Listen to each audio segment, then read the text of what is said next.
Yeah. My name is Barry Carr. It's my pleasure to moderate the session, and as everybody else has done, I want to thank folks here at Cornell for the wonderful work they've done in putting this very interesting conference together. I've already begun to enjoy it a great deal. The theme of this panel is 1,000 links, transnational lines in an anarchist age. And I see that the organizers begin each of these panels, they've selected some epigraphs to begin with. And this one here comes from Victor Serge. We never live only by our own efforts, we never live only for ourselves. Our most intimate, our most personal thinking is connected by 1,000 links with that of the world, which is not a bad way to begin the session. There are several themes, I think, that appear to shape, and hopefully will shape and inform the presentations. One of them is a concern I know the organizers of this conference have had with expanding our vision, expanding our gaze with anarchist and with libertarian left practices and ideas, from a pretty exclusive concern with the center, if we want to use those terms, center and periphery, which I know we're not supposed to use because they're false oppositions, expanding our gaze from center to the periphery, to Africa, Asia, and Latin America, the Middle East, without accepting the logic of diffusionism that has tended to shape the earlier gaze at anarchism and libertarian developments. So hopefully this concern, this break with the diffusionist obsession will make it, will be emphasizing and make it easier to raise the importance of seeing anarchism, the various variants of anarchist and libertarian practice outside of Europe, as drawing on and being shaped by and engaging with a very rich collection of repertoire of prior local traditions of practices and beliefs. It's kind of localizing of anarchism.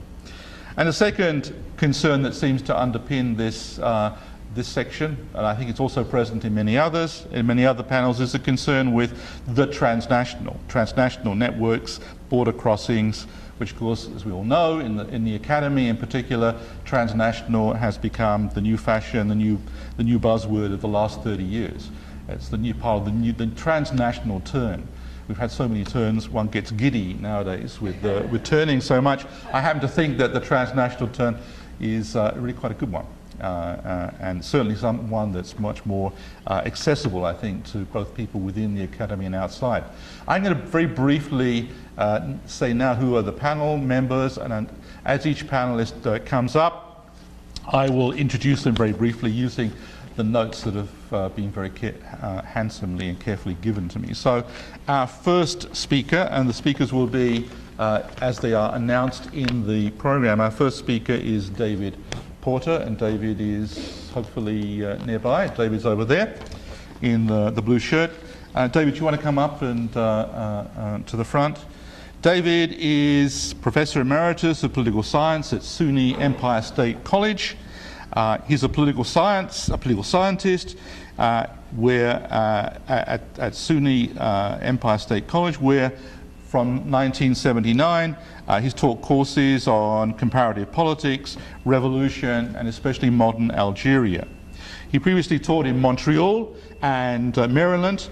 In Algeria in 1965 to 66, he studied firsthand for his doctoral dissertation the ideals and realities of its post-independence large-scale experience with workers' self-management. He edited Vision on Fire, Emma Goldman and the Spanish Revolution, originally in 1983, and he's also written on anarchic dimensions of the American Revolutionary period. He's the author of a new book, Eyes to the South, French Anarchists in Algeria, AK Press 2011, and I did see, I think, a copy of that. I think you gave a copy for sale. It may have been sold already. I don't know whether there are other copies. You brought a couple more, okay. And that's 2011 on the perspectives and activities of French anarchism in Algeria, concerning Algeria from '54 to the present day. And for the past few years, he's also written articles periodically on current Algerian developments for ZNet, Counterpunch, Common Dreams, PAM, Bazooka News, and other political websites. So presumably he's keeping a very close eye on the Arab Spring developments in North Africa today, I suspect. So it's a pleasure. David, would you like to come up and present? His title is Competing Conceptions of Kabylia's Insurrectionary Assemblies Movement of 2001. Okay, my presentation concerns a massive... There you go. Okay. Is that better? Yep. A massive Algerian insurrection of several years in the mountainous Berber region of Kabylia, an area east of Algiers, the Algerian capital. This area is about the size of Massachusetts and has a population of about 5 million people. The insurrection involved the vast majority of the 5 million people, beginning in April 2001 and extending more or less into 2004. The insurrection was set off by sparks similar to the experience in various Arab Spring contexts, the arbitrary arrests of young males by the police, and the murder of one in the local gendarme station. Ensuring militant street protest demonstrations with rock throwing and Molotov cocktails then spread rapidly throughout Kabylia and in turn were attacked by gendarmes with a clear shoot-to-kill policy, a policy renewed in early 2002. Many dozens of youth were killed and thousands wounded by these attacks. Protest actions thus rapidly escalated throughout the region. These immediate sparks merely ignited a long-time simmering and potentially explosive social context. As in other Arab Spring contexts throughout Algeria, and in Kabylia specifically, young people were alienated and marginalized. While a majority of the population, they had a huge unemployment rate, they faced a totally inadequate housing supply, were frequently hassled by police and tortured if jailed, and constantly experienced the hogra, meaning the contempt and arrogance and corruption of local officials. Overall, Algeria was governed by an authoritarian, military-dominated regime ever since independence in 1962. And in the previous decade in Algeria was a large-scale murderous conflict between the military and armed Islamists that had very much dampened militant democratic political expression. There were some 200,000 people killed during that civil war. Young males especially then saw very bleak futures. One of the common slogans that they expressed as they faced off defiantly in the streets against the police was, "You can't kill us, we're already dead." The specific chronology of evolving developments is less important than emphasizing what was unique about this insurrection. First, it encompassed an entire region of the country and spilled over to some extent into some other regions adjoining. Second, and most importantly, with the intervention of an older generation, it quickly developed within several weeks a unique horizontalist organizational form of resistance, which encompassed the whole region and lasted for several years. This form was referred to with several different names. Like some others, I choose to call it the Assemblies Movement. There were two formally adopted policies of the movement which show its horizontal organizational principles. One was for the organization as a whole, and the other one was specifically for the delegates within the organizational movement. First of all, this was a multi-layered confederation with power emanating from below, beginning with the village or neighborhood general assembly, though this was almost exclusively male given the traditions of the village assembly within Kabylia up to that time. Then extending with delegates through commune and daira levels to that of the wilaya or province level, and then an inter-wilaya coordination body bringing the three central wilayas of Kabylia together, along with delegates from some of the other adjoining wilayas. As in the traditional village assembly, decisions were made by consensus, which meant that meetings would go on and on, sometimes extending for at least a couple days. Revolving leadership and revolving meeting locations were required for each meeting of the Interwilaya Coordination Body. Delegates received their mandates from below, and they were not permitted to exercise their own independent judgment separate from the judgments that had already been made that they were representing. In turn, the delegates' code of honor also was based on horizontalist principles. First, never carry out any action aimed at creating direct or indirect ties with the regime or its collaborators. Second, never use the movement for partisan ends, and never tarnish it by manipulating people in order to gain votes in elections or for any other possibility of gaining power. Third, never accept a political position, elected or appointed, in an institution of power. Fourth, never make any unauthorized statements to the media in the name of the movement. Those who violated this code were subject to quarantine or isolation. The rapid choice and acceptance of this horizontalist form of resistance movement organization throughout Kabylia was based primarily on several factors, none of which included any explicit Western-type anarchist ideological consciousness. Pragmatically, it was the easiest way to quickly organize and coordinate local populations throughout the region for immediate action and to stop the bloodshed. It was a familiar form generically based on the centuries-old anti-authoritarian tradition of egalitarian village assemblies, the Tajmat or Jema. If they did not usually still exist in many villages, there was at least a cultural memory, rejuvenated since 1980, of strong democratic values, solidarity, and jealous defense of individual and collective honor. There was also in the past a tradition of inter-village and inter-district confederation in the face of common outside threats. The strict non-partisan form aimed at excluding efforts by either of the two discredited region-based rival political parties, the FFS and the RCD, to organize and channel the insurrection for their own purposes. Based on face-to-face familiarity within the villages or neighborhoods, also, this kind of organization prevented easy infiltration and manipulation by the regime's political police, the DRS. There were numerous activities of the Assembly's movement, including organization of more orderly, nonviolent demonstrations, including a massive march in Kabylia's largest city, Tizi Ouzou, which was the largest demonstration ever in Kabyle history.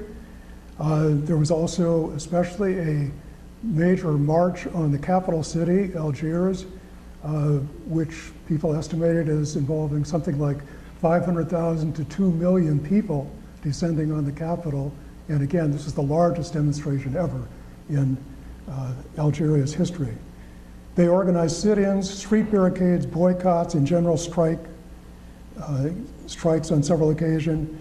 They prevented legislative and municipal elections in Kabylia in 2002 through warnings, attacks on polling stations and street barriers.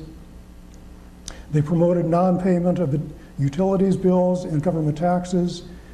They assisted families of insurrection wounded and martyrs, and they organized self-defense to protect meetings, to protect the wounded who were in hospitals from being attacked by the police, and also to prevent the gendarmes themselves from leaving their barracks in the various communities. Militant street actions, encouraged or not by the Assembly's movement formally, included attacks on offices of local government, the offices of government agencies, and the offices of the two unpopular regional-based political parties. Other organizations in the region also engaged in independent protest activities, such as school teacher strikes and massive women's marches. But representatives of civil society groups just like the political parties, were not allowed to have their own delegations to the Assemblies movement, nor to impose their own particular policy agendas so as to maximize Kabyle unity.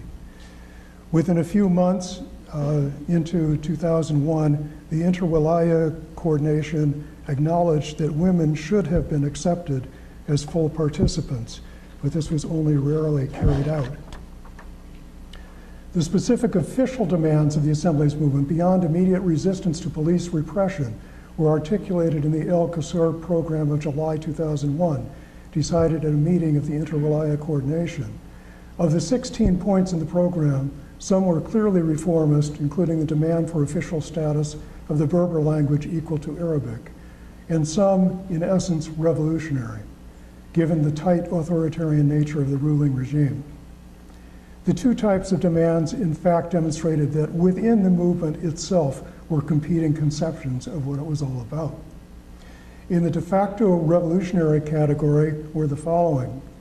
First, all authors, organizers, and secret sponsors of crimes of repression, and in the view of people in Kabylia, that extended all the way up the ladder to the top of the regime, all of them must be expelled from the security services and public office. Second, all gendarmes, national police that is, brigades and Republican security units must be withdrawn from the local communities. Third, the state must guarantee all socioeconomic rights and democratic freedoms. And fourth, all executive functions of the state and security corps must be placed under the authority of democratically elected bodies. Fifth, Hogra and all forms of injustice and exclusion must end. While on the surface, the wording of these demands suggests a continuing Algerian state, their complete fulfillment would imply the toppling of the regime and a much freer political system. If combined with the guiding principles of the movement itself, they could readily imply an anarchist political system. Topping off this list of demands in the El Qasr program was the implicitly anarchist statement that the platform itself was non-negotiable. Nevertheless, within a few months, it became clear that some in the movement wanted to establish official dialogue with the government. Responding to the insurrection, the Algerian regime used 5 essential strategies. First, they used direct organized violent repression, as I mentioned, as in the wounding and murder of demonstrators. They engaged in street and house raids and continuing arrests, including arresting several hundred of the delegates in the Assemblies movement in 2002, and torture inflicted on those who were imprisoned. Second, they engaged in official silence for months at a time to the demands of the El Qasr program, thus hoping to wear out and discourage the movement. Third, they engaged in manipulative negotiations with unofficial delegations in order to divide the movement, accentuating the division between those who wanted dialogue and those who did not. And fourth, they engaged in infiltration of the Assemblies movement and manipulation from within by agents of the DRS political police. Finally, they discouraged outside support by continuing propaganda domestically and abroad that the insurrection and Assemblies movement were purely a Kabyle, regionalist, and ethnic phenomenon, despite the continuing movement statements that their program was for national transformation of all of Algeria. The regime's claim was made easier by the inclusion of the Berber language demand in the El Qasr program and in demonstrations. Eventually, by early 2004, the movement had split irreparably, and the official delegation of one faction signed an agreement with the regime for implementation of several reforms, most of which were never eventually carried out. Over time, the splits, mutual accusations of betrayal, and grassroots discouragement led to the disintegration of the organized movement. Though in Kabylia, as elsewhere in Algeria, local insurgencies continue frequently to appear for all the generic reasons, as in 2001. And just looking on the web this week, I saw good examples of that in various parts of Kabylia as well as Algeria. but they remain uncoordinated and to the present too vulnerable for substantial broader level effect. Outside commentaries on the insurrection and assemblies movement also demonstrate competing conceptions of what it was all about. Some, especially in the government-controlled press and among unsympathetic observers abroad, referred to it as essentially a retrograde phenomenon rooted in archaic localist and rural or tribal identities, an orientation and organizational form unfit for political representation and negotiation in a context of modern politics. Even the head of the moderate socialist party, the regionally based FFS, referred to it publicly as fascist-like. A second, typically liberal position was articulated, for example, in the 2000 report of the Outside Observer International Crisis Group. It took pains to validate legitimate grievances of Kabyles concerning policies of government repression and economic and social neglect, as well as general violations of democratic practice and human rights. Nevertheless, the report also viewed the street violence and the assemblies movement, especially in its more revolutionary demands and refusal to dialogue, as a dysfunctional response would only lead to an unproductive impasse and failure of reform. A third conception of the insurrection and assemblies movement was an enthusiastic endorsement of its basic principles by anarchists and post-situationists writing in France. While critical of various aspects, including, of course, the exclusion of women in the assembly structure and failure to extend the movement and insurrection significantly beyond Kabylia, such writers abundantly praised its general direction as a worthwhile model to emulate. In the publications of almost every major French anarchist organization and in several leading independent anarchist periodicals, positive columns were devoted to the Kabyle insurrection. A typical general response was the following praise in the Journal of the French Anarchist Federation in April 2004, quote, "The only democracy worthy of interest is direct democracy, and it is in Algeria, in the wilayas of Béjaïa, Bouira, and Tizi Ouzou, that one can see the best contemporary prospects. The struggle of the Kabyle citizens movement is a movement to study and follow, not only for all of Algeria, but also for the rest of the planet." To conclude, I suggest at least several overall implications for anarchists. First is the potential for the assemblies movement, form and experience, of course, to assist in formulating a useful non-Eurocentric definition of anarchism. Additionally, the Kabyle example offers a genuine lived historical experience involving millions of people. Analyzing this context could be fruitful in better understanding the dynamics of dual power, as well as the internal functioning of a massive populist horizontalist confederation containing significant differences within it in political orientation.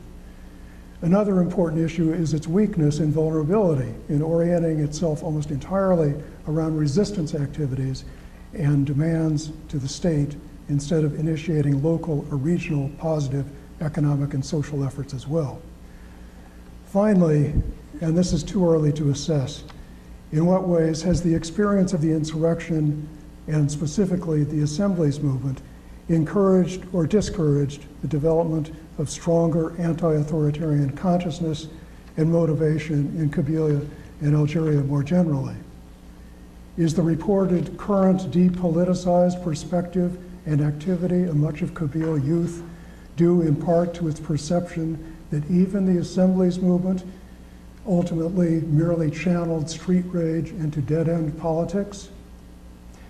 In the end, is the legacy of this experience, as some suggest, at best simply an education in participatory citizenship within a hierarchical state system? Or in fact, are the deep cultural egalitarianism, solidarity, and anti-authoritarianism of Kabyles, like similar traits in Spain before the arrival of Bakunin's emissaries, the determining ongoing force of the future, with the 2001 insurrection and assemblies movement added as one more event in the inspiring history of Kabyle and Algerian insurgencies for freedom?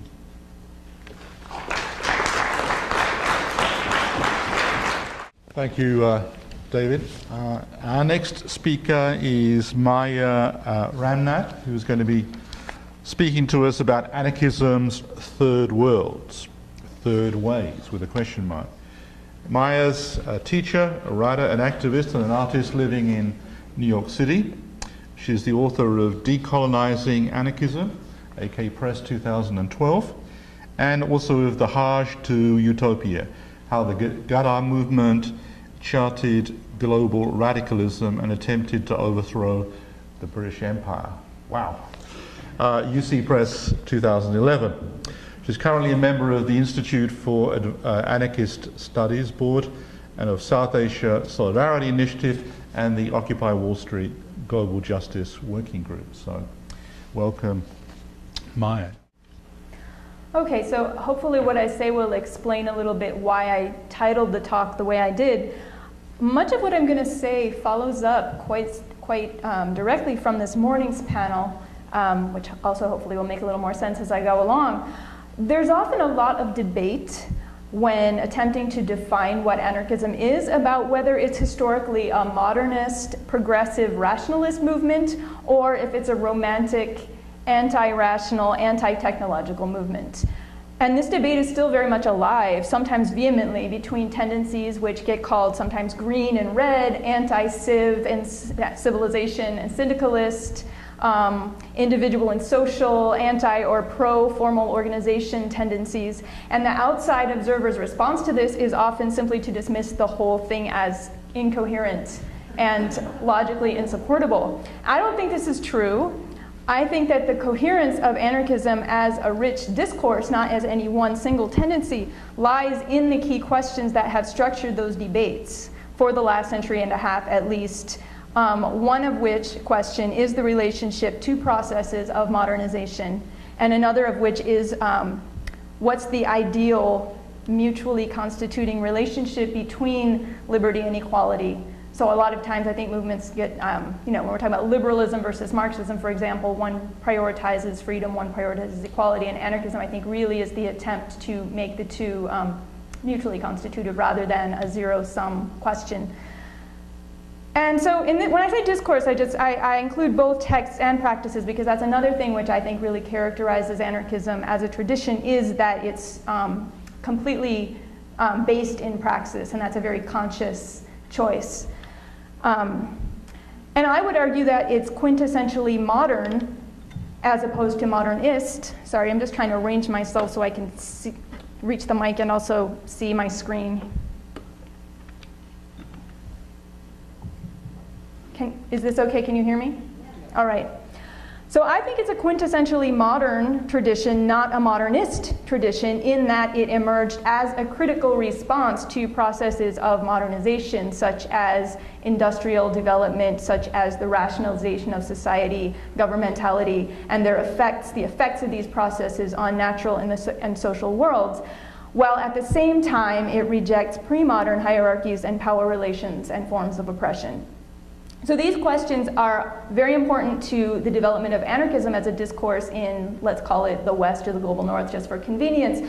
These questions are also extremely important and I think equally kind of defining in the context of anti-colonialism in what, for convenience, we end up calling the East or the global South. Sorry, this is really non-ideal. I ended up tweaking this up until the last second, and now I'm having trouble reading. And I just pressed a button and lost my place. I apologize.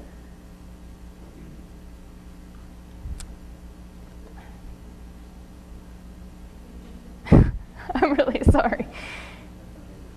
Okay, here we go.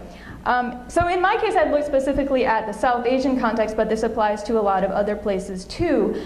And many of the contextually specific rhetorics and practices associated with the history of anarchism as a discourse, as I just said, have contextually specific analogs in 20th century anti-colonial struggles. And this includes both the classical and the neo-colonial forms. When I say colonialism, I'm including both kind of the formal imperial period and also the period of kind of late globalized capital.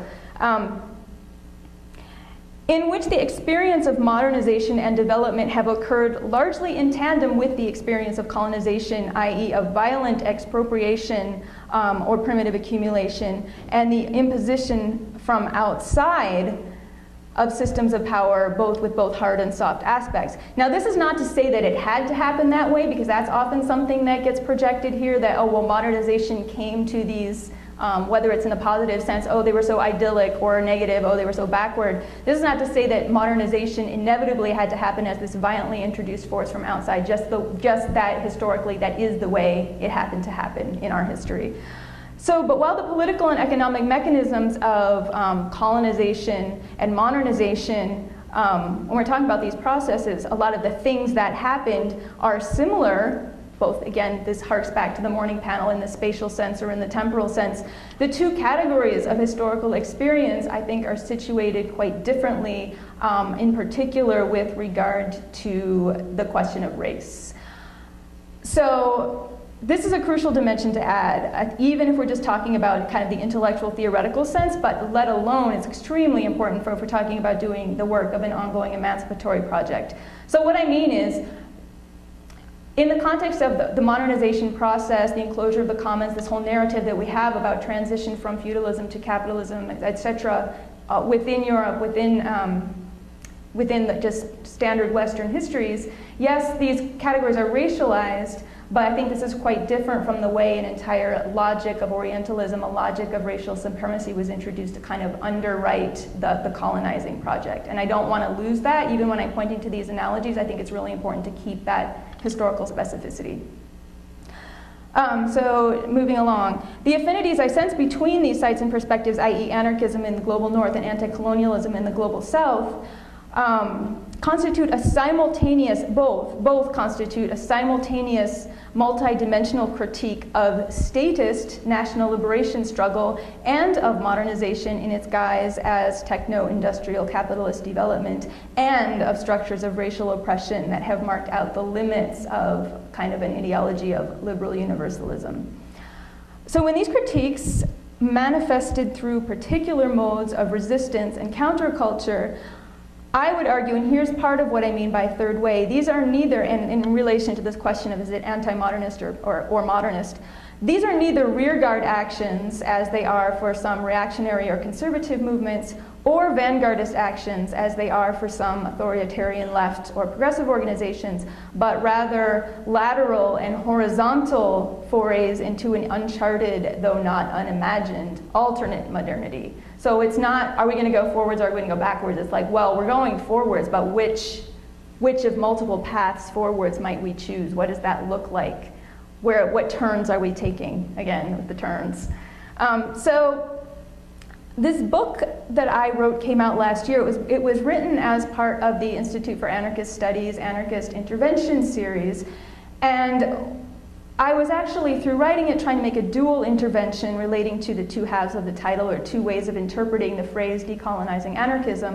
One being, how might we see anarchism as a force for decolonization in the global south, and this relates to David's talk, and the other being, how might we decolonize anarchist practice and thought in the global north? Or in other words, by putting those two principles, anarchism and anti-colonialism, into dialogue with each other, we call attention to, on the one hand, how does an anarchist perspective affect anti-colonial thought and action, and on the other hand, how does an anti-colonial perspective affect anarchist thought and action? So I just want to say a little bit about each of those interventions. The first one, how does anti-colonial perspective affect anarchism? It's just at the simplest level, decolonizing anarchism in the global north can just mean challenging the praxis of North American anarchists to make imperialism, colonialism, racism a core part of their analysis and strategy. So aside from anti-racist work, this includes recognizing how present-day social and economic conditions in our cities and communities are embedded in a history of colonial relations. I don't need to repeat this. This was talked about a lot this morning, but it includes putting everything from not only indigenous struggle, but immigrant rights, urban housing, rural land rights, pretty much any issue you can think of. How do we put it into that context? But at an even deeper epistemological level, it also means decentering the way we think about the Western anarchist tradition so that it can be recognized as one historically specific manifestation of a much larger and more widespread principle or tendency, which is the tendency toward anti-authoritarian, decentralized, egalitarian modes of social organization. And this tendency appears in many guises, in many contexts, going by different names and not always looking identical. And not seeing, Western anarchism as we know it, as the normative case against which to measure all other manifestations of such tendencies. And this requires asking, when we're using this language of anarchism, what are the core ideas that are important to our understanding of what we mean by that word? Not necessarily imposing that language and not necessarily assuming that those ideas will replicate it exactly. So that's a lot of what I mean by the first intervention. The second intervention, in the case of South Asia, again, and I'm speaking, this is another can of worms, South Asia, India, Pakistan, long historical specificity of how I use those words. Separating anti-colonialism from nationalism, I argue, is one of the most significant aspects of applying anarchism to anti-colonial practice. And this goes for not just that region, but a lot of different examples in the world. So it means recasting the narrative of national liberation, so that it does not end with the end of formal, in this case, British rule, and with the creation of the post-colonial states, which even at the time, in the case of India, Pakistan, was experienced as a moment of great trauma, not as a moment of triumphant liberation, and really illustrates the violence of the construction of nation-state boundaries, very, very literally, on exclusive ethno-religious lines at the expense of much more heterogeneous and decentralized societies. It also, the other thing it does to that narrative is that the history of resistance to these processes continues past that moment, as I said, to neocolonialism up to the present day. And in that I include both neoliberal globalization and the US military presence in Afghanistan and Pakistan, but also the local and regional colonialist behavior carried out by the post-colonial states themselves on communities within their boundaries or their contested boundaries. And these are terms that are used, that the term of internal colonialism is used by movements within South Asia now who are resisting, for example, expropriation of land for extraction of resources and such things. So a couple of the things I put on my, I guess you could call it my highlights reel of Indian freedom struggle as it has intersected with anarchist history and anarchistic elements in the 20th century. Some of the examples I bring up in the book are the turn of the 20th century networks of radicals from around the world, including many of the countries of Asia, congregating in cities like Tokyo, Paris, London, San Francisco. And this question of diffusion, I really like to emphasize that this was a multi-sided conversation in which people were recognizing ideas that were relevant to them and making their own modifications and adaptations and selections of those ideas. So it's really a multi-sided conversation, not a one-sided kind of pedagogical relationship. There's a lot of mutual inspiration, there's a lot of cross-fertilization, and this is the height globally of the propaganda by deed and syndicalist tendencies. So the Indian kind of exiled or peripatetic radicals were, some of the people they were talking to most were Russian exiles in Paris or Wobblies in California. Those were some very important relationships. Another important moment was in the 1920s, so the existence of a critical left element amongst the Indian revolutionaries, both at home and abroad, after World War I and the Russian Revolution. At this time, the Asian anti-colonial movements were very much inspired by and kind of pulled into the gravity of the new Communist International. But though we don't hear as much about them, there's also a critique of authoritarianism and some people who were using terms like libertarian socialism and anarcho-syndicalism amongst the Indian revolutionaries. Some of whom are relatively obscure, people like M.P.T. Acharya, who most people haven't heard of him in the kind of the national official mythology. And other people who have large roles in the national mythology, such as Bhagat Singh, very famous, very iconic, and he's claimed by everyone from Marxist-Leninists to Sikh nationalists. And I like to claim him for the anarchists. That's a whole another debate. Then there are other figures who are at the core of the nationalist mythology. The really big ones, such as Gandhi and Tagore, whose thinking was actually extremely critical of the centralized state and of modern industrial capitalism. They're not simply, oh, the fathers of the nation. They had this comprehensive critique, suggesting an alternate vision for how a post-colonial India might have been organized in a non-state and non-capitalist way. So instead, ideas such as the decentralized federation of autonomous village republics based on self-sustaining mixed agriculture and artisan manufacture, direct democracy, participatory democracy. Now, this idea, they had this kind of idea. It's also problematic, and by redirecting attention to that idea, I don't mean this as a wholehearted endorsement of every aspect of Gandhian actions and Gandhian thought, which is much more complicated. And so, okay. The critical left elements I've mentioned were themselves highly critical of Gandhian thought. For example, of his anti-modernism, which they considered reactionary, for his retention of spiritual language, his attitude to the caste system, in which he was trying to, in a sense, kind of against discrimination, but failed to reject it entirely. But I think it's very important to recognize the idea of this alternate social form as part of the anti-colonial imagination in South Asia, even though in practice there were some major problems with it, even when there have been attempts to carry it out in at least limited ways, such as the panchayat system, which was the idea that there was supposed to be in each kind of locality these 5-person elected councils to make decisions on this grassroots level. In practice, this often ended up simply entrenching local petty tyrants, landowners, caste oppressors. I'm trying to speed things along. I want to link this, I'm sort of skipping to the end here, I'm pointing that out because I want to link this to a couple of criticisms I've gotten for talking about this book, and both of which, so there's been two kinds of directions of attack, both of which I very much anticipated when I wrote it, and I want to talk about them because I think that they're instructive and indicative of the point precisely by missing the point. And the first one was, so I call it the North American white boy anarcho-purist attack, who basically accused me of the worst insult he could think of, which was that he said I sounded like a Maoist because I was talking in the language of third world liberation struggle. Therefore, I must be nationalist and authoritarian and all the bad associations he had with Maoism. When precisely what I was doing was to propose that anti-colonial liberation struggle must be, can be, and has been thought of and practiced in non-nationalist and non-authoritarian modes. And if we're talking about comprehensive liberation, not simply the ejection of a foreign power, that's what has to be done. The other one, in a sense I took a little more seriously, this was the criticism from the super PC Indian leftist. And orthodox Marxism-Leninism is alive in India and has multiple parties. That's another long story.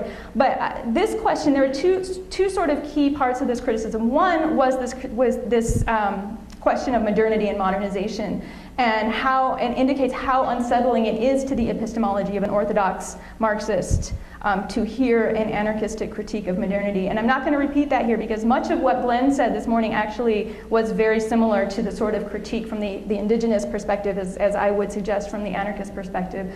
The other stemmed from the other side of the accusation is that I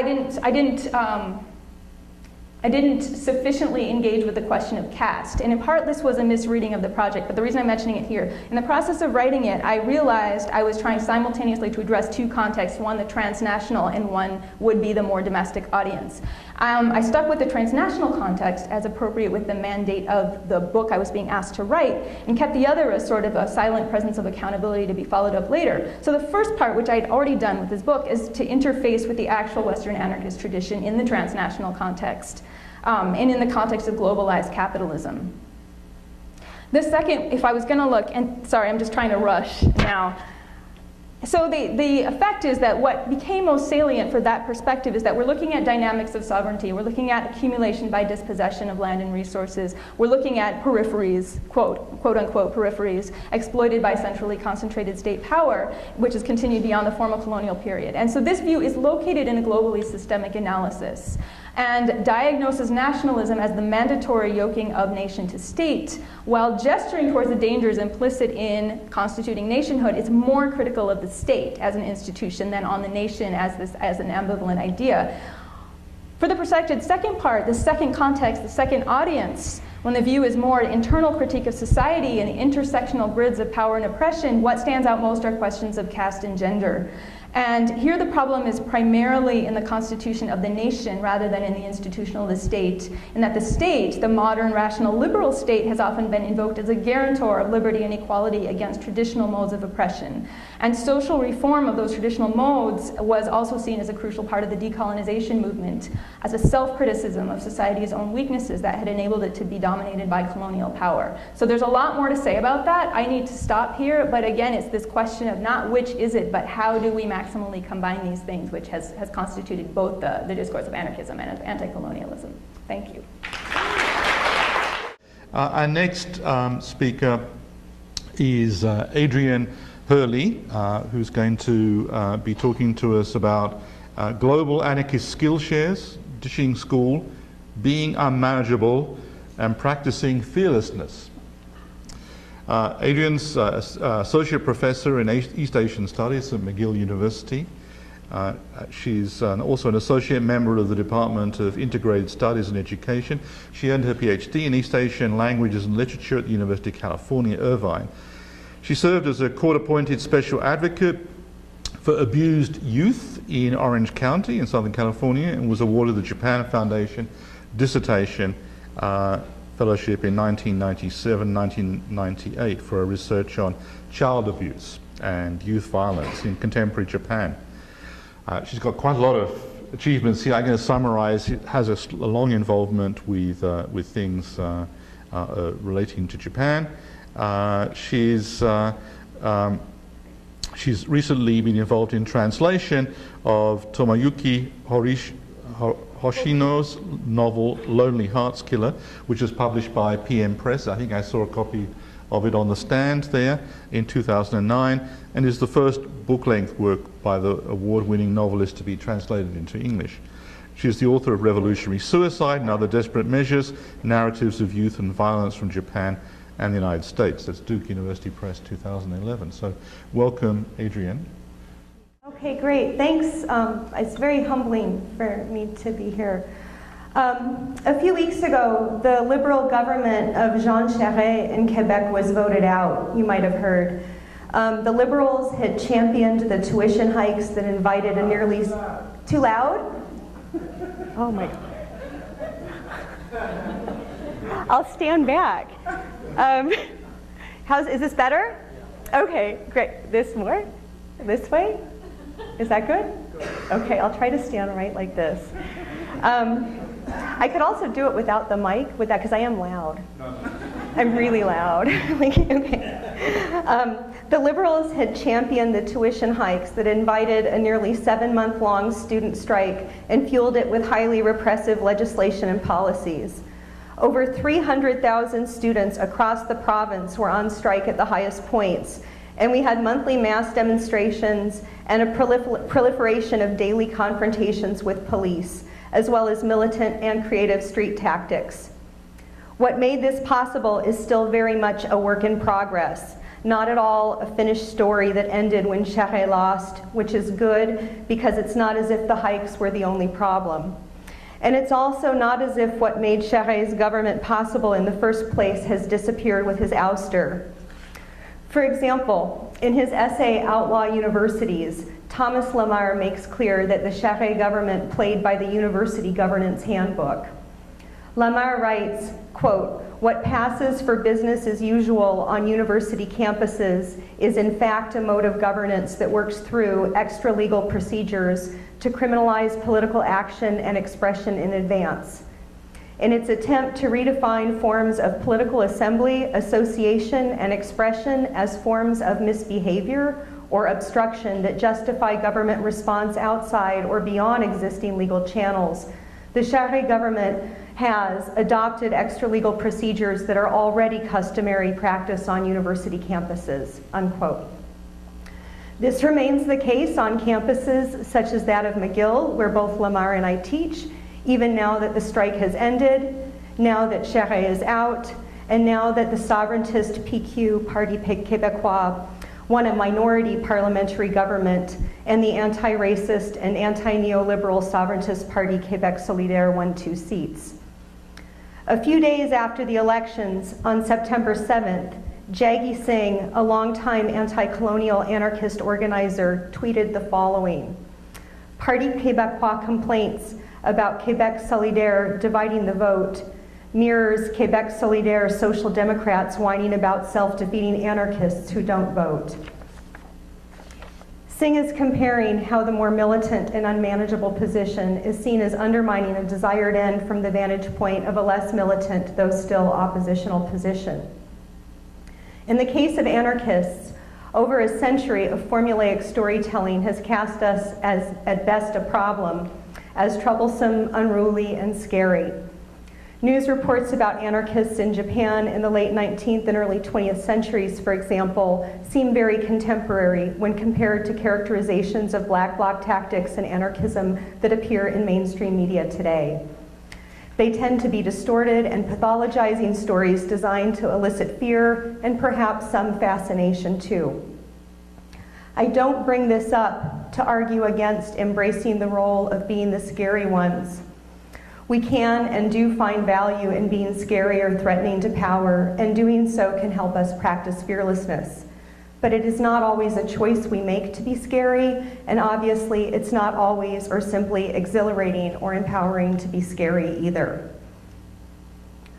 On December 25th in 2011 in Tokyo, I joined a reality tour to the home of Tsunehisa Katsumata, the chairman of TEPCO, the power company responsible for the Fukushima reactors. Over 100 tour participants were attempting to deliver letters of outrage and demands for reparations. This was the ostensible purpose of the tour, but the tour also made clear the extent to which police would be mobilized to prevent us from doing such a seemingly simple thing like walk on the sidewalk to leave letters at someone's residence. This was an effective way to raise awareness of what police do. I learned about this tour action from anarchist friends and saw a number of anarchists there when I arrived, but not everyone there was an anarchist. There were some women from the group of angry mothers that had been sitting in at the Ministry of Economy, Trade, and Industry, as well as journalists and various kinds of anti-nuke activists. The only visibly foreign participants in the tour were my partner and me, but one French reporter was also there covering the action. We met in a very busy urban shopping district, and although there were over 100 of us, there were of course many more people walking by, looking at us as if we were scary. This was surely reinforced by the presence of police who were watching and following us. 2 women ended up walking next to me, and we chatted most of the way to Katsumata Street. We made fun of the fairly obvious undercover cops and ranted about police in general. One of them talked about how she had stopped using electricity in her home and how much is possible without electricity even in an urban space. She had begun doing this even before March 11th, 2011 because she couldn't afford to pay bills on her measly pension.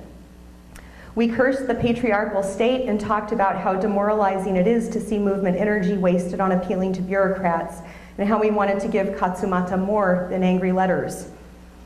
At the post-tour rally, we cheered together after the short speech of a young person, someone I knew to be an anarchist who had recently been released from jail.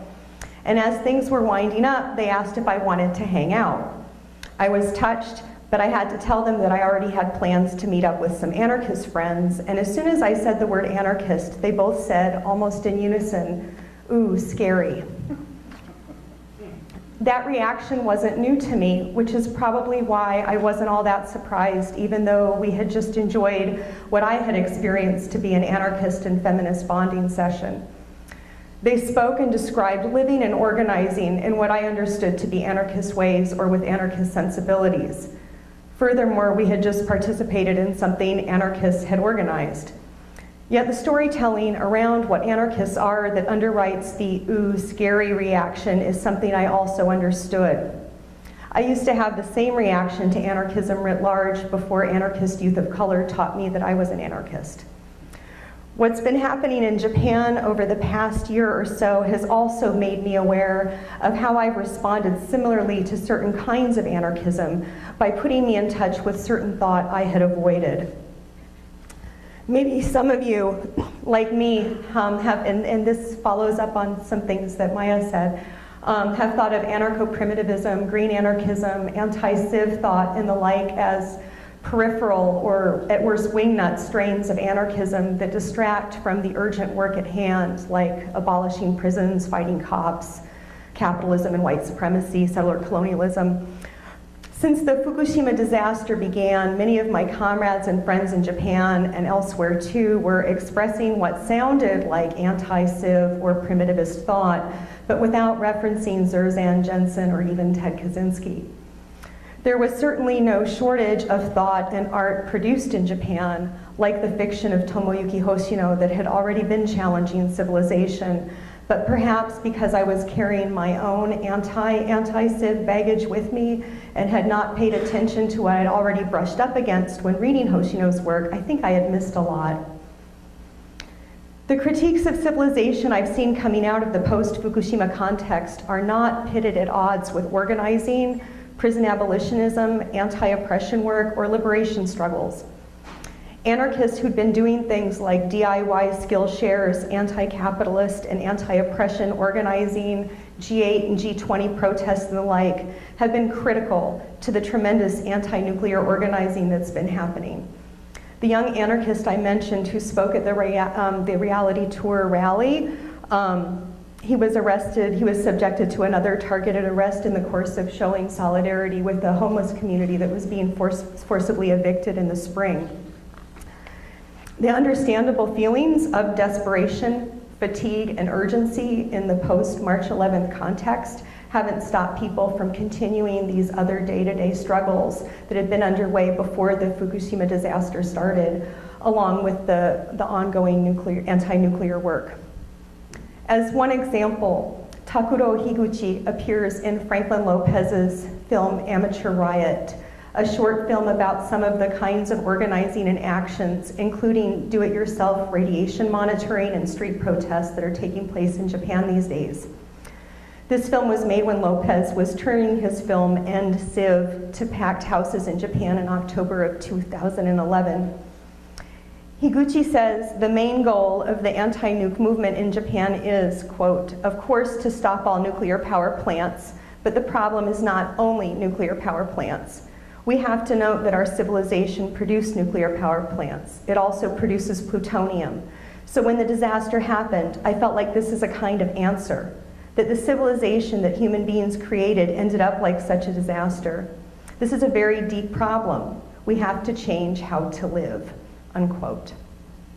This sensibility, shared by the women at the reality tour who said, ooh, scary, is touched by grim reality. Despite the admonitions and training to act as if everything is okay, the evidence of the scope and severity of the problem is not hard to find, whether in the mutations observed in butterflies near Fukushima, or the 35% increase in the rate of infant mortality documented after March 11th on the west coast of North America. Some anarchists in Japan have been amazing about making sure the weight of this awareness doesn't stall or immobilize us, and they have accomplished a lot already despite the massive challenges they face. This is hard when people are also very tired and worn out by the toll and the repression. As a friend said of our situation in Quebec last week, everyone who fights back hard gets hurt in some way. Sabu Koso, who's based in New York, and Go Hirasawa, who's based in Tokyo, spoke at the 2011 Montreal Anarchist Book Fair just a few months after the disaster started. They had been to Montreal before to show solidarity with local struggles in Quebec and share information about G8 protest plans in Japan. So various touchings had already been happening. Koso, Hirasawa, and I composed a short statement for the workshop time we shared, and it began like this. What is happening in Japan cannot be deemed merely a situation particular to one nation state, but a new phase of human history, an opening toward a future unknown equally for the global powers and the people.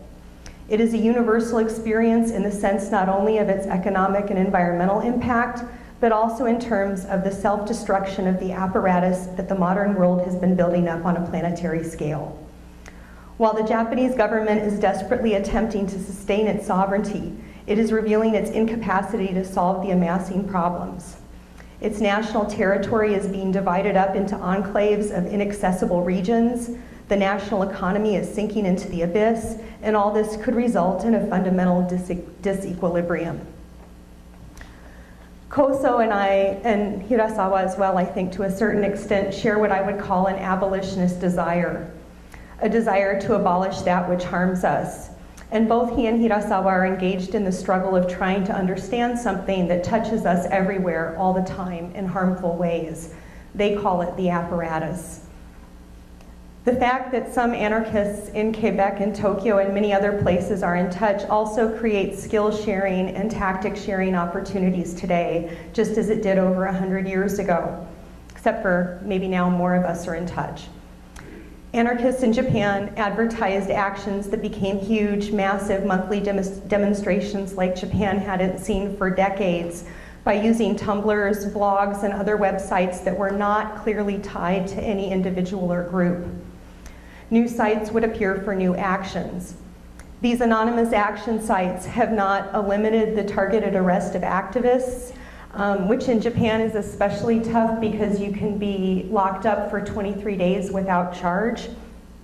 And it also opens up space for lots of autonomous organizing of various groups and communities who turn out. Had the call-outs been published on existing anarchist or anti-capitalist sites, the results would probably have been different given the ooh, scary factor. An anonymous blog like the one used in Japan was created to announce in multiple languages a convergence in Montreal in August to block the return to classes. This was not likely to bring tens of thousands to town since it was clearly a call for people willing to confront heavily armed police, and in fact it didn't. But it did show that some people would respond to such a call and also probably disturbed the government greatly as they surely monitored site hits as well as tweeted and electronically shared links to the call out, which were in French, English, Japanese, Arabic, Russian, and many other languages. Solidarity translation, such as translating call outs, reports, tweets, prison diaries, and the like, often leads to the sharing of information such as tactics and techniques. And I'll skip the examples, but if anyone's interested, I can share some with you later. These kinds of anarchist touchings that I've been describing are not, maybe with the exception of today, happening with the blessing of universities, even if they sometimes take place on campus, say in the context of taking over a university building or in the relationships of solidarity forged in an on-campus labor strike, such as the 3-month-long strike of non-academic and non-managerial employees at the university where I teach, which was happening this time last year. Ditching school and ditching the institutional roles that schools require of us is ultimately a necessity, I think. This, in part, was why I felt so touched when I read the description Barry and Ray wrote for this conference. The limits of the diffusionist line when it comes to explaining the presence of anarchisms in different places were familiar to me in the white supremacist context of North American schools, and particularly in a discipline like area studies, and all the more so in an Anglo-centric and elitist institution like McGill. Just as it cannot account for all the anarchisms and anarchists over 100 years ago, the diffusionist line is not enough to suffice for explaining what happens now either. It also cannot explain anarchisms or what sure seem like anarchisms that happen without or even despite the presence of anarchists. Rather, the diffusionist line can lend itself to the replication of hierarchies and formations that gave rise to something like area studies in the first place.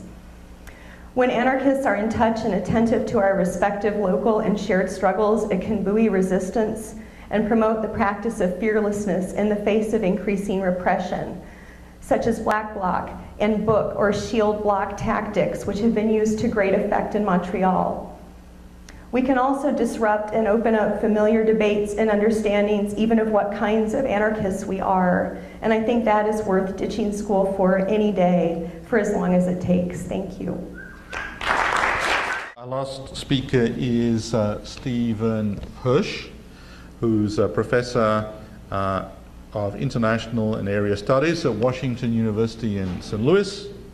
He's going to be talking to us today about regional variations of transnational anarchist influence in Peru, 1903 to 1929. Steve Say is a professor at Washington University St. Louis. He teaches courses on anarchism, Latin American history, and global labor movements. And he's edited with Lucien van der Walt, a South African-based scholar and anarchist, Anarchism and Syndicalism in the Colonial and Post-Colonial World, 1870 and 1940. It's published in Leiden in Holland in 2010, and is currently preparing a book manuscript entitled Study, Organize, Rebel, A History of Peruvian Anarchism, 1898 to 1932. Is that also instructions to students? No, okay. And don't hand your work in on time. So, Stephen, welcome to the panel. Again, I want to thank Ray and Barry for the invitation, even more so to include Peru in such a prestigious event. Peru is often overlooked when it comes to its contribution to global anarchism. And unfortunately, I like to say a lot more than my 20 minutes allotment on that subject, but hopefully I'll pique your interest. There are a number of Peruvian anarchists other than Manuel González Prada, who I believe made very original contributions to global anarchism. All right, I think we're ready to go here. So let me just begin by sort of framing this talk. The aim is to problematize the received wisdom about Latin American anarchism, recently restated, articulated by Jose Moya in an important essay on transnational anarchism in Latin America, in which basically he laid out this formula that correlates, high density external connections and high intensity of exchanges, particularly in the transatlantic world, and mass movements in Latin America. Let me see what I got here. So I want to argue, and so basically, as he sees it, you only had that in the cases of Brazil, Uruguay, Cuba, and the east coast of Argentina. This is what explains the vitality, the robustness of those movements. Other parts of Latin America, absent that criteria, were essentially ephemeral and insignificant cases. And I want to make the argument here that tenuous, intermittent, as I say, and low-density external connections with transnational anarchist networks shouldn't be summarily dismissed as insignificant or incapable of catalyzing or sustaining these local movements. Peru, of course, would be a very weak case. It did not have high intensity and a high density of external connections with the transatlantic anarchist networks. It didn't have large numbers of foreign working class immigrants, and it wasn't a recipient of many, many tours of European anarchist radicals. But nevertheless, I would argue that its tenuous and intermittent connections with the Argentine and particularly the Chilean anarchist movements were very important. Its integration into the global anarchist press networks and the presence of anarchist exiles from Latin Americans in particular, but not exclusively, also from Spain and elsewhere, though small in number, injected a great deal of vitality, into Peru's anarchist movement. So transnational anarchism took many forms, and I'm going to get back to that. But those were some of them. The other point that I want to make here, and I quote Ilham Kurri-Magdisi from her latest work, and I'm sure many of you know it already, are familiar with it, very impressive work on the Eastern Mediterranean, the making of global radicalism, where she makes the case, and I sort of quote here, for the importance of local frameworks, right? And essentially that we can't just talk about the importation of anarchist ideas, that the story really is how these are adapted, reinterpreted to fit local conditions and local contexts, and that's how they must be understood. The last quote there, so in other words, again, I want to stress, by looking at these different regions of Peru, that we are talking about a very diverse, heterogeneous movement. We shouldn't be essentializing, anarchism.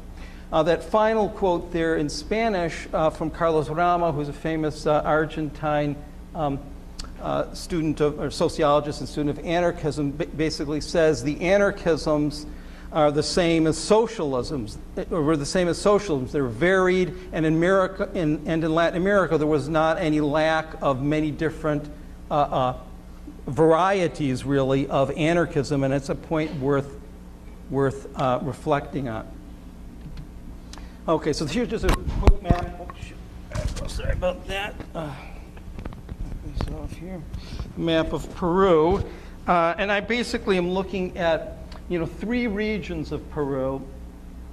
The northern region constituting Piura, Lambayeque, and La Libertad. Central Peru, the capital area, Lima and Callao.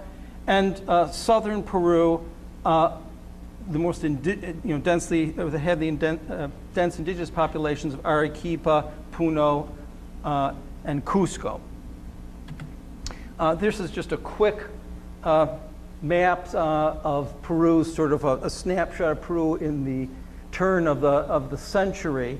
I'm sorry that I didn't do the translations from Spanish, but essentially the idea is that you have the country divided into, dominated by foreign capital, was primarily an exporter of primary goods, agro and mineral materials, and you had, and so you have foreign capital and the Peruvian oligarchy that dominated the country, north to south. So in the north, you had sugar plantations and cotton plantations and oil. In the center of the country, around Lima, and I should also point out, in that particular part of the country, what's important to bear in mind is that there were constant, chronic labor shortages. So it went from having African slavery to importing Chinese coolie labor, then importing Japanese workers as well. So you have this important multi-ethnic, multiracial composition in that part of the country. And then Lima being, of course, Lima, Callao being the main port, Lima being the large metropolitan seat of power and of an administrative center of the country, and the only real urban industrial economy. And then in the south, you had essentially the wool export economy amidst indigenous communities that were dispersed in the highland regions. Okay, so the first point I want to make here in connection with transnational anarchism, of course, is that Peru was, and the Peruvian anarchist movements, both north, central, south, were intimately bound up in and had connections with anarchist presses throughout Latin America, but also Europe, of course, and North America. But I'm just highlighting a few of these different exchanges that it had. And by the way, many of these Latin American presses actually had correspondence in Peru too, commenting on Peru and helping to facilitate Peru's connection with other anarchist movements. At the bottom there, I list the institutional linkages, which I should hasten to add, were few in numbers, you can see, but essentially you had the IWW, the Industrial Workers of the World, in the chapter in Chile, based in Santiago and Valparaiso, the one in the United States, particularly on the West Coast, and especially the Fora in Argentina that had very close institutional links with Peruvian anarchism. Now, here I want to draw your attention to the influence of and the importance of what Sidney Tarrow referred to as symbolic mobilization, and how important this is in terms of creating an anarchist imaginary of internationalism and international solidarity. Now, and what I've listed up here, of course, they in all three parts of the regions, they celebrated May Days. They were tributes and elegies to these different international anarchist martyrs, the Spanish Francisco Ferrer and his rational schools, and importantly, the Iquique Chilean mine massacres of workers, and then these famous Argentine anarchist martyrs in Sacco and Vanzetti. The important point that I want to make here is that with each one of these cases, the Peruvian anarchists had their own martyrs, and they basically fused the two together. This is this part of this imaginary in which they saw themselves, they equated themselves with the struggles going on elsewhere in Latin America, and that they too had produced their own martyrs. They too had same types of struggles. There, of course, was adoption of the red flag. The Marseillaise was the anthem for many of these anarchist movements. They even adopted out of the Paris Commune, one of the anarchist organizations, which I'll show you in the north, had used as its symbol a triangle to stand for, within a red flag that stood for liberty, equality, and fraternity. And of course, they had the internationals. Now, the other point I want to make here is the significant presence of exiled anarchist militants in Peru. This is a short list, but these were some of those important actors. Daniel Antuniano, Argentine, who himself had escaped Argentina in the early 1900s, and he worked in Lima, and he was helping to organize workers outside of Lima.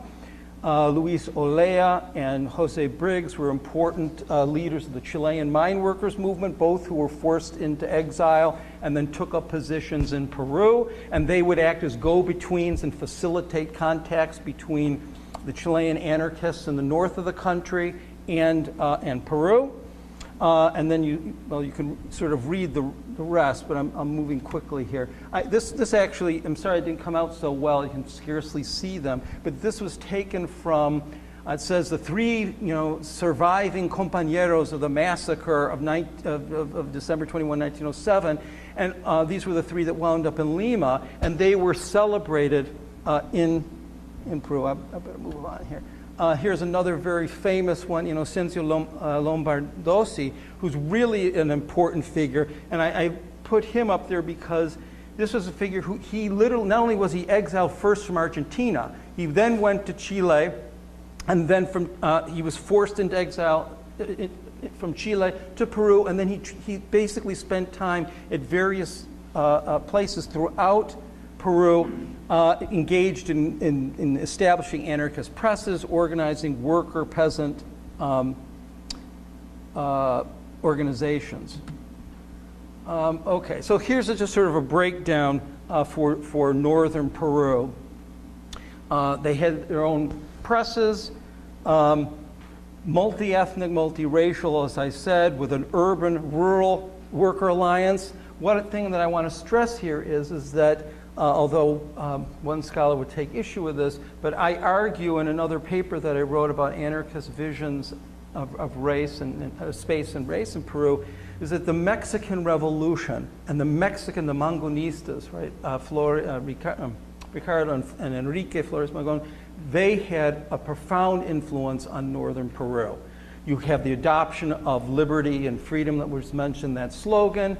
And this was very important in their struggles, given the particularities of the context in northern Peru.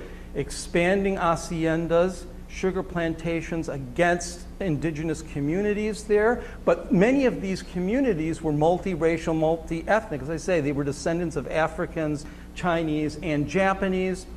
They engaged, so the anarchist movement there was committed to a worker campesino alliance, very inclusive. And in fact, I said 1903. The reason I give 1903 for this paper is because one of the League of Artisans and Workers of Peru, the first organization of founded by anarcho-syndicalists, initially started off with a constitution that would only allow for national workers to participate, 1898. 4 years later, they scratched that and they said it was open to workers of all ethnicities, all races, and they made that part of their program.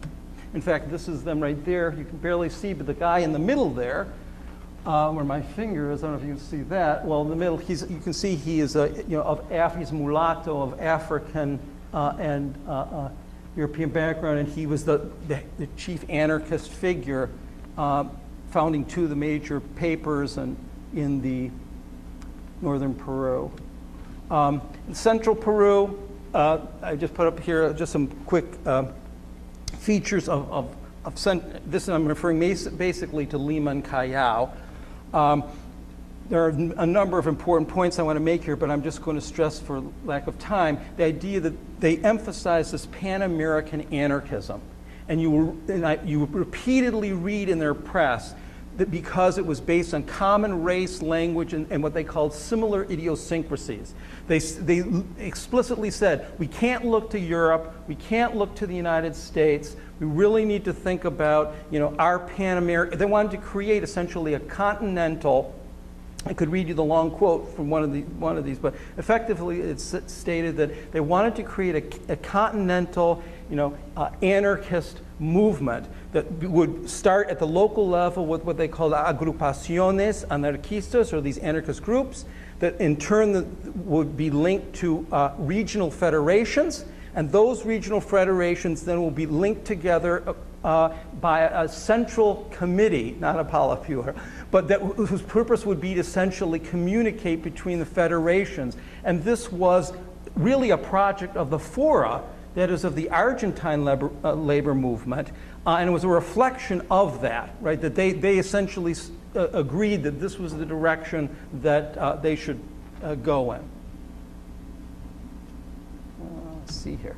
Now in the south, the more heavily indigenous part of Peru, here you had direct contact with the Chilean IWW, which was based in Valparaiso, and you also had, very importantly, a movement that, and again I want to stress the bottom there, sort of this emphasis on a representational politics in which the indigenous peoples would essentially speak for themselves. They would be the interlocutors. There were incredibly high rates of illiteracy among the indigenous population, so to disseminate anarchist ideas, it had to be done in Quechua and Aymara in conjunction with the oral traditions of the indigenous peoples in southern Peru. It's also important to talk about some of the internal migration and how this was really instrumental also in promoting anarchism in Peru. And finally, you see there, I see this as one of there were two sort of very peculiar developments related to proving anarchism. One you might have seen in the previous slide, which was that they actually founded an independent worker party in 1912. The idea wasn't to have a permanent party, but they wanted to gain control over the municipality in northern Peru, because this is where the planter class dominated, and they felt they needed to control, to formulate a party, at least on a temporary basis. In southern Peru, I would say the foundation of the Peruvian Regional Indigenous Workers Federation, here you have this fusion of essentially anarcho-syndicalist ideology with these indigenous peasants and their communities, right? And essentially this was to be indigenous-led, designed, There's, and one other important connection with that too is there, and unfortunately I don't have a photo of him, but there are several indigenous folks involved in this movement.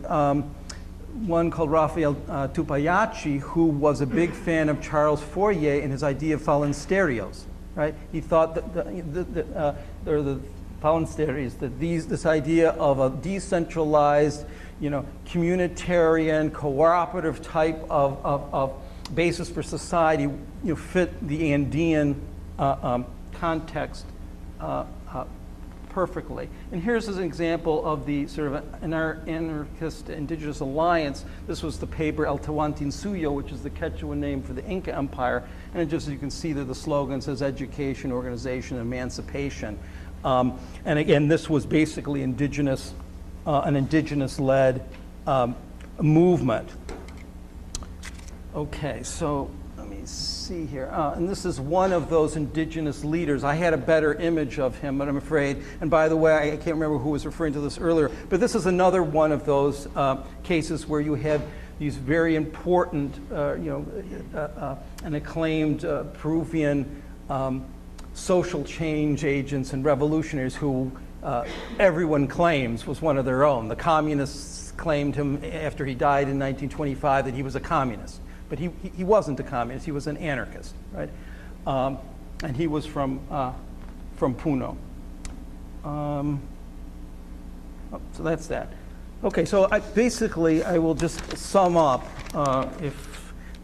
What I wanted to stress here is that one, that in the absence of some of the criteria that Jose Moya was saying was required for maintaining sort of a robust, vital anarchist movement, you had other variables that were important in the Peruvian case, especially, of course, the anarchist press and being integrated in the global anarchist press was crucial, but these exiled anarchist militants were very instrumental in the Peruvian case. And you had the development, as I said, of this sort of anarchist calendar, which integrated, Peruvian events along with international events side by side, breaking down parochialism and reinforcing sort of this internationalist outlook and solidarity. Well, I'll stop there, and if the people have questions later, we can discuss that.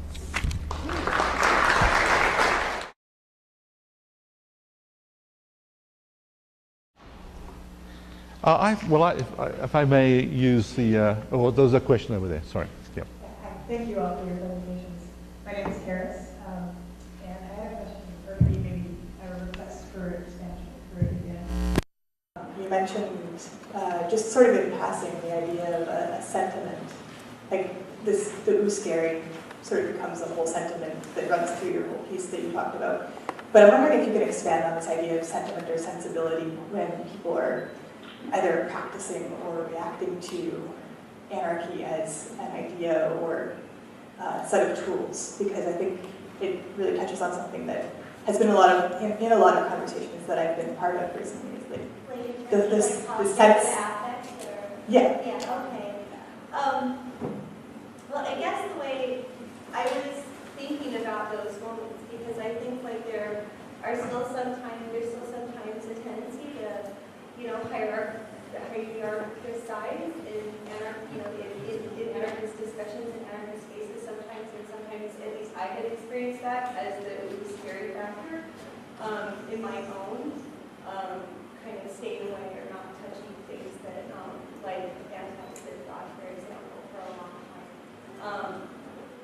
And I guess I don't have a really good way to talk about it in terms of, it's not the same thing to me as the kind of unconditional hospitality that, I don't know if that's where your question is coming from, so I don't know if I'm giving you right, but what Gary says or stuff like that, that's not really the same thing that I'm talking about. So much as before we can respond consciously or try to make sense consciously out of these things, to at least be able to respond to the feelings of each other. So if somebody comes at me with a scary reaction, that doesn't really help me. But it's like, I get it. It's like, okay, I am scary. And that's okay. in terms of whatever situation that might be. So I guess more like learning to like live with my scariness. Is that what you were asking? Did I get the question right? Yeah, it's such a bigger conversation, I think, about thank you. Yeah. Hello, my name is Ivano. I'm from the Senior Regional Planning Department, and my question is also for Adrian, and it's also related to the notion to fear and to the role that fear plays in the construction of anarchist subjectivity and identity. Because after interviewing Spanish anarchists, I saw that was a common point that they always mention, the overcoming, the acknowledgement of fear and the uses of fear and the monopoly of violence by the state as tools to construct obedient subjects of the state. And anarchism being a response to that. It's being that the psychological fuel for becoming anarchist was always this idea of acknowledging that fear is a quotidian and a constant tool to shape people's subjectivity, people as obedient subjects. And so you mentioned how they told you that they were scared of that,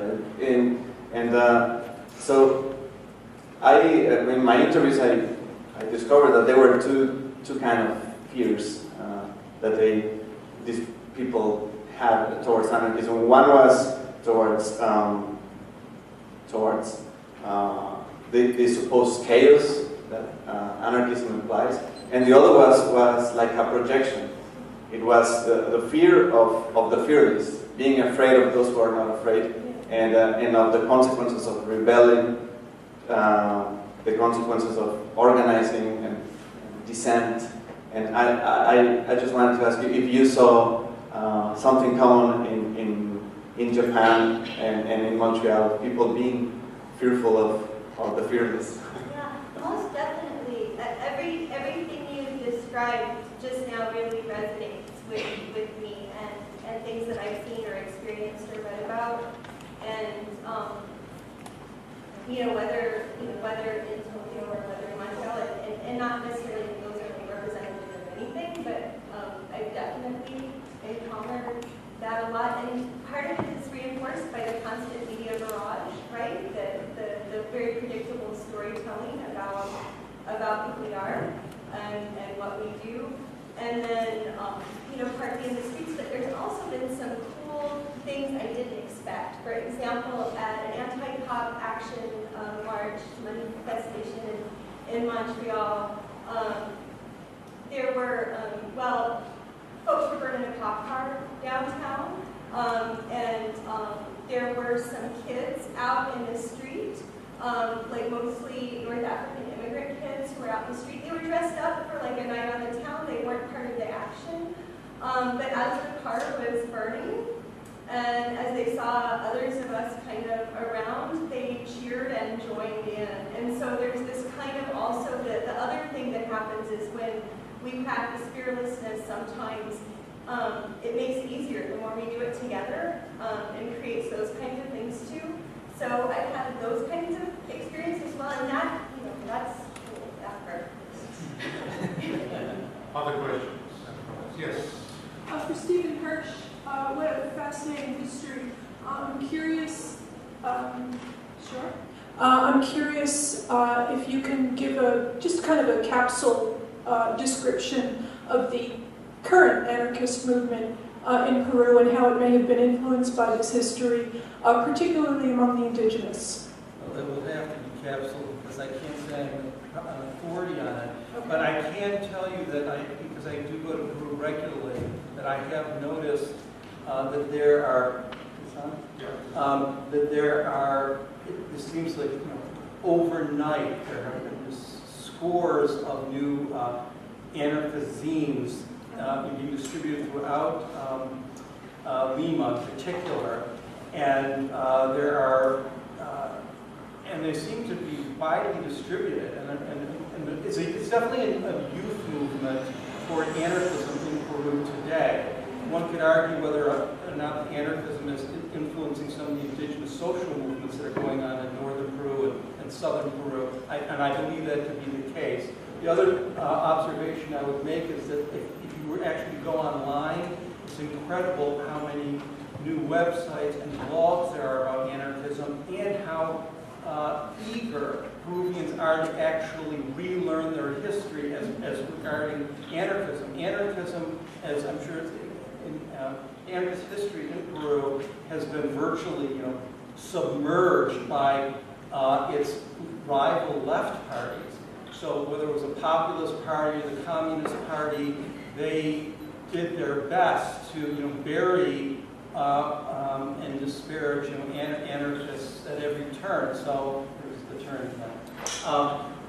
But I do detect a lot of evidence for renewed interest. So in fact, we were just commenting before that Argentina, I was remarking, so they did some work there. They have these they have anarchist archives. Yeah. We don't have that in Peru, but they're actually now archiving online because people are scanning whatever newspapers, documents they can find from the early 1900s, the 10s, the 20s, and for the first time you're beginning to there's enough there to reconstruct the history.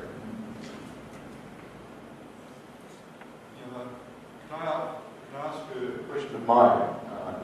You were talking about how early anti-colonial, anti-imperialist movements, even those which were very close to the dominant communist Marxist tradition, say the 20s, were not completely devoid of critiques of the centralizing, state-centric, etc., discourses of the left then, and that this could be seen in the encounter of anti-colonial intellectuals and activists meeting in Paris and Berlin and Tokyo and so on. Can you say something more about that as to exactly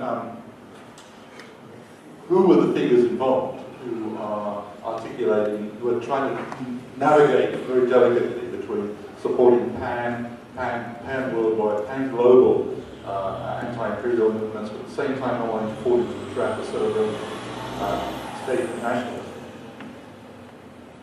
Was it true of Russell, for example, in the famous 1927? Yeah, the League Against Imperialism. The League Against Imperialism is also linked to the Communist International. But anyway, I think one thing to remember about this time period is that there is a distinct break that's created by World War I and the Russian Revolution, and this kind of early 20th century period in the 20s are really different. Because in the early 20th century, things were much less polarized and much more there was like this fluid mix of radicalism in which a lot of things that now we assume could have coexisted within the same person or within the same movement weren't necessarily seen as these really partisan contradictions yet. There was just a lot of things floating around that were potential variants of radicalism. And then in the 20s, things get much, much more crystallized and formalized and polarized as these hard left and hard right dogmas. And the problem is that critique in that kind of context is often taken to mean total rejection. So that means there's no room for critique of a party line. If you critique it, you're an enemy, you're a betrayer, you've rejected it, and that's not the case. And so I think that stopped growth a lot of the time. So I know that doesn't say who I'm talking about. I mentioned a couple of names in the 1920s. Acharya and Bhagat Singh were very important. Virendranath Chattopadhyay. I know the reason I hesitate to go too much into these names is because I'm assuming that they won't mean anything to most of you, and maybe I should save that for individual conversations for people. Is that okay? Okay. But yeah, I just wanted to give a little comment on the context for the critiques that those names were making. Okay, I think I recognize you. Right. Yeah, well, I wanted to ask a question of David. One of the things I loved about the paper was a discussion of Algeria. A discussion of Algeria and no mention of French colonialism. And we get to the French at the very end with the response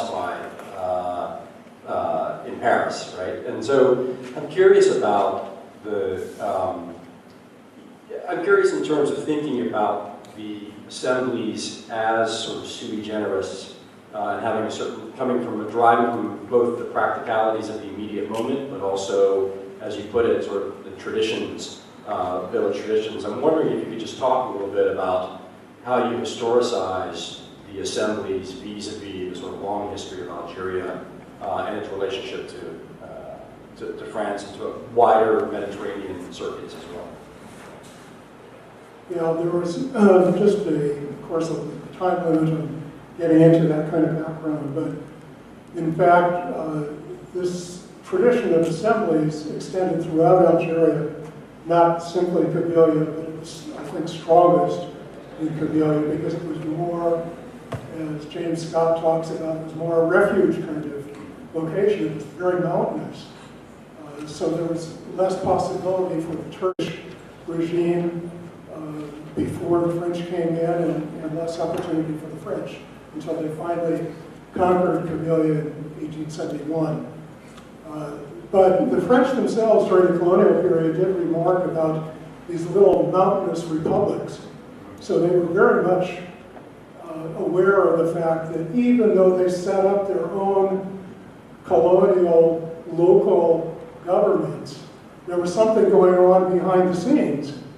You know, people would pretend to follow the French prescription, but in fact, they were having their own separate meetings and carrying on these traditions. So that was very important, but it is a tradition that did go way back before the French were there.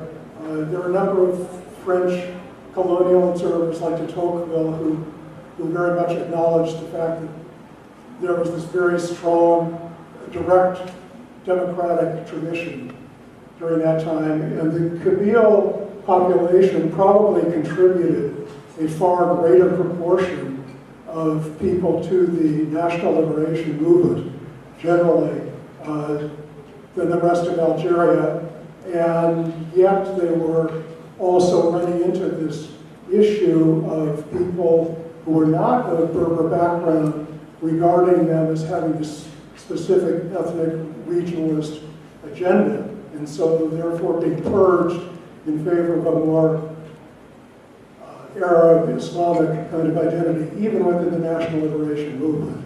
And that's a real tragedy because they did contribute so much, and yet they've also been pushed away to a good extent. There was a Kabyle anarchist who went to France, like many did already, starting this massive flow of immigration even before World War I. And he deserted the French army and was put in prison. He then was involved in organizing labor activities among the immigrant workers in the 1920s. And in the 1930s, he was very active in promoting anarchist ideas and predicted that this direct democracy tradition in Algeria would result, once independence came, and he was calling for national independence at that time, would result in an anarchist society. Mohammed Saïd is his name, and there's been some good material about him and his writings over the last few years. Thank you. We just have 2 minutes to go, so if there's a very brief question and an equally brief response, yes, Barry. Any other brief questions? You want to give the response? This is not, I hope, going to be brief in response, but we can carry it on elsewhere. But I'm curious to hear from any of the four of you or all of the four of you about what your research or your experiences have given to you in terms of intergenerational relations, thinking about the different moments and movements that you've talked about. It's striking to me here that there are a lot of different ages. What about that in relation to your own research? 1 minute, 30 seconds. Well, I'm not exactly sure. You're talking about within a particular context that we studied? Yes. What were the relations between the generations? Yes. I alluded to that in my presentation in the sense that young people, the ones like from their late teenage years on into early 20s, were the ones who really took to the streets and expressed the kind of rage that you've seen in all kinds of portrayals, news reports on the Arab Spring. But it was the next generation, from about 25 on to age 40, that took the leadership in reviving the local assembly movement. And the generation beyond that tended to be the ones who had, in the past, been the notables who would take the leadership position in those local assemblies, but they were kind of dethroned and gave way to this middle generation. But it's a good question about whether the way in which the assemblies movement ended and the continuing oppression in Kabylia, whether that has resulted in a kind of generational gap that just will not be filled. There are some young people who went back and have done continuing organizing of local organizations to try to infuse more of the Kabyle traditional culture and put it in modern terms. But I think there's also just a tremendous amount of disillusionment. And since as the motto said, we're already dead, you can't kill us. Just briefly, my experiences in Montreal and Tokyo are really intergenerational. And it's been like that. I was taught anarchism by elderly Japanese anarchists and youth of color in Southern California. And so from the get-go, it's been really intergenerational, and that's been a huge part of what's happened in Quebec this past year, is a lot of intergenerational anarchist ongoings. I'll be real quick too. I find that, so my field of study is history, even though I see that in a really unconventional way, but I find usually that my research questions come directly out of my experience with contemporary social movements, and so they're always, I end up studying people who are asking similar questions and involved with similar things to the ones I'm asking and the people I know are asking. And in that sense, I think it's extremely intergenerational, but I find so often, I think there's a lot of, there's not a lot of long memory of a movement history amongst activists in North American context, I think, a lot of the time, even to like people who think that, the Occupy movement was the first time anything like this happened. Even in my own memory, it goes much further back, let alone decades and generations. And so I guess I always find that the more people have access to histories and precedents and start seeing themselves as part of a very long line, a very long, kind of like a bucket brigade, passing on the word to the next generation and not breaking the chain, I think the more people become aware of that, their own organizing becomes much more powerful, because it just gives a whole other understanding of what it is that you're doing. And seeing yourself not as this kind of anomaly, but as like part of long history, I think is a very powerful thing. So I think each generation starts out thinking it's the first people to ever figure this stuff out, and then the more you learn, the more you sort of identify with a long line. That is. I would just ditto for as a historian, this is something that I wholeheartedly agree with. But it just occurs to me as you were asking that question, and I'm not sure I'm answering it directly. The anarchists that I'm looking at, 9 times out of 10, they were workers too, and they suffered a double repression, as workers and as anarchists. So the first couple of generations, you see these two generations working very closely together, fathers and sons, so to speak, or mothers and daughters and so on, because there were a lot of women in the movement too. But they both suffer such repression that by the 1930s, they are seriously broken. I mean, within these different families, because it's sort of like it becomes a familial traditions, actually, to be anarchists, and they suffer for it. I think this has been a really good session. I suspect that everybody here will want to thank our speakers for this panel.